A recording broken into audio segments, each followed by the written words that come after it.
সেদিন এক বেটা আমারে দাঁড়ায় আছে একটা বাচ্চা নিয়া, একটা লোক তার বাচ্চাটা এরকম ভর দিয়া দাঁড়ায় আছে।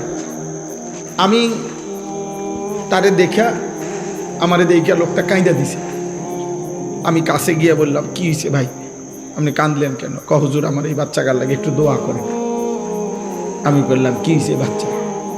হুজুর বাচ্চাটার আজকে 16 বছর, প্রতিবন্ধী, ও দাঁড়াইতে পারে না, কথা বলতে পারে না। তো বলতেছে, হুজুর আমি আজকে 16টা বছর এই বাচ্চাটারে কোলে করে আমার জীবনটা আমি চালাইতেছি। আমার বিবি অসুস্থ, প্রতিনিয়ত তারে ডাক্তার দেখাইতে হয় এই বাচ্চাটারে পালতে গিয়া।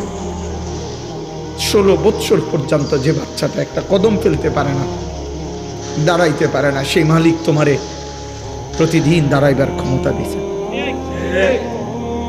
এমন মালিকরে কেমনে সেজদা দিবা?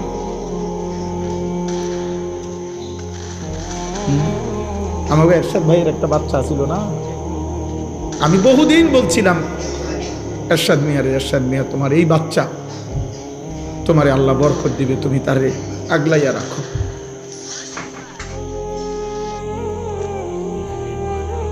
এই জন্য দোস্ত, একবার ইনসাফ থাকলে আল্লাহ তাআলা জমিনে কিছু পঙ্গু, কিছু বিকলাঙ্গ, কিছু প্রতিবন্ধী, কিছু অন্ধ, বুবা, বধির কিছু মানুষকে আল্লাহ তাআলা এরকম আমাদের সামনে সৃষ্টি করেছেন।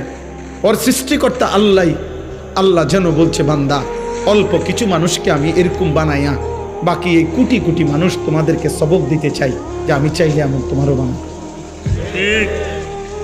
কিন্তু তোমার বিবেক লাগলো না, বিবেক লাগলো।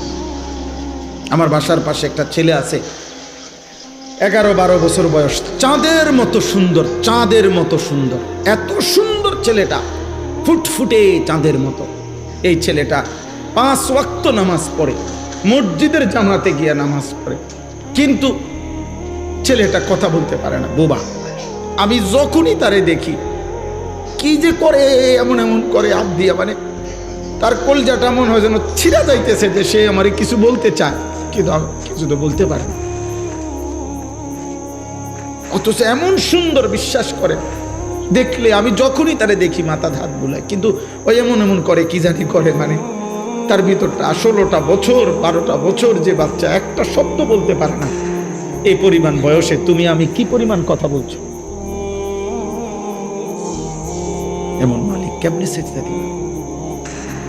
বলো না আব্বা।